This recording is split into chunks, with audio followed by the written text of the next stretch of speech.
Tahimik ang gabi sa Palawan, ngunit sa pusod ng mga lumang kuweba may bumubulong na kababalaghan. Sabi ng mga lokal, may babaeng multo, nakaputi, mahaba ang buhok at laging nakatalikod na biglang sumusulpot sa dilim. Nakikita siyang may sinusulat sa mga pader ng kuweba gamit ang lumang uling.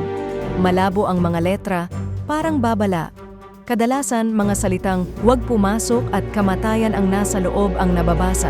Isang gabi, 3 magkaibigan ang naglakas loob na pasukin ang kuweba. Sa simula, puro hangin lang at mga yabag ang naririnig nila. Ngunit, biglang nagbago ang ihip ng hangin.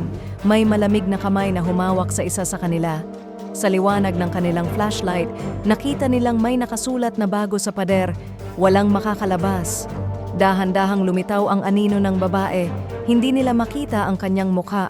Puro dilim at luha lang.